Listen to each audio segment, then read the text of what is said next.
We're expecting to see the man accused of shooting and killing Charlie Kirk tomorrow at a court appearance. Utah's governor says the suspect is not cooperating with investigators. Yesterday, Governor Cox called for unity and a cool down of the heated political rhetoric we've been seeing. And if we're waiting for a president or a governor of Utah or anywhere else to get us out of this mess, that's just never going to happen. And so every one of us has to make a decision. Are we going to hate our neighbor? Are we going to hate the other side? Are we going to return violence with violence? Or are we going to find a different path? The nonprofit Kirk started announced his funeral will take place this upcoming Sunday at State Farm Stadium there in Glendale, Arizona. President Trump plans to attend.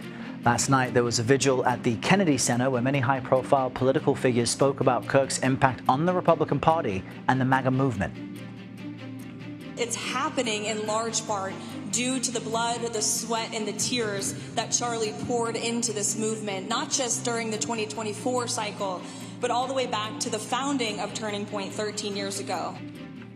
CBS News national correspondent Carter Evans joins us now from Spanish Fork, Utah. Good morning, Carter. You know, online, as we might imagine, there's so much speculation about what's happening, but what is accurate and new about the investigation? Okay, well, first of all, I want to tell you where I am. This is the Utah County Jail, and this is where the suspect is right now.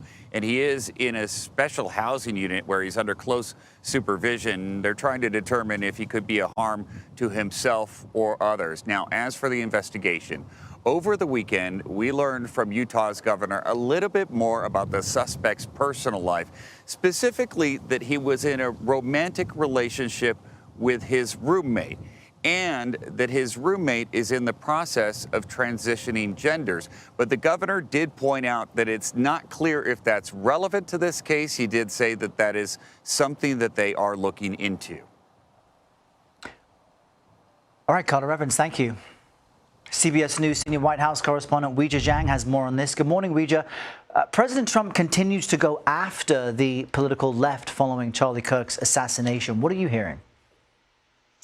That's right, Errol. He has basically said this since he first started making comments about Charlie Kirk's assassination. And last night here in Washington at the Kennedy Center for Performing Arts, there was a huge vigil for Charlie Kirk. Many senior administration officials and elected leaders were there, and they really spoke about Kirk and his influence on their lives, in many cases personally, because he was such a close friend to so many, especially here in the White House. President Trump did not attend this vigil, but earlier in the day, he did stop to, as you already mentioned, confirm he is attending Kirk's funeral this coming up weekend and to talk about who he believes is responsible. Take a listen.